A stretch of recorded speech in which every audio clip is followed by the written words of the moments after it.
হ্যাঁ, বাবা কতদিন পর ফোন করলে। একটা মেয়ের কথা আর মনে পড়ে না।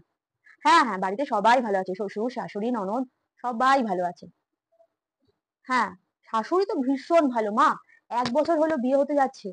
শাশুড়ি কক্ষনো বাপের বাড়ির কথা ভুলে না। তোমাকে তো ভীষণ মিস করে। তোমাকে তো ভীষণ ভালোবাসে। এই তুমি বাপের বাড়ি থেকে এই দাওনি, বাপের বাড়ি থেকে এই দেয়নি, বাপের বাড়ির মা কোনো এই শেখায়নি। তোমাকে অসম্ভব ভালোবাসে। আর আমার শাশুড়ি মুখে কোনো কথা আমাকে বলে, আমার হাজারো ভুল হোক, মুখে কোনো কথা আমাকে বলে না। এই তো পরশুদিন রান্নায় একটু নুন বেশি হয়েছিল। সবাই খেয়ে উঠে গেল। শাশুড়িও মুখে একটা কথা বলেনি। ভাবো কত ভালোবাসে আমাকে। শুধু পরের দিন পাশের বাড়ি এক জেঠিমা বলল, "তোমার কালকে রান্নায় নুন বেশি হয়েছিল?" আমাদের যে দিদি কাজ করে সে আমাকে বলল, "তোমার রান্নায় কালকে নুন বেশি হয়েছিল?" ননদ ফোন করে বলছে, "তোমার রান্নায় নুন বেশি হয়েছিল?" শাশুড়ি একটা কথা বলেনি। এরা কি করে জানলো? কি জানি, জানলো হয়তো। যাই হোক, হ্যাঁ, আমাকে তো শাশুড়ি চোখে হারায়, একদম চোখে হারায়। যদি বলি একটু বাপের বাড়িতে যাই, "না, দুদিন আগেই গেছো, এত ঘন ঘন কিসের বাপের বাড়ি, বোঝো।" তাহলে আমাকে কত ভালোবাসে আর কত চোখে হারায়।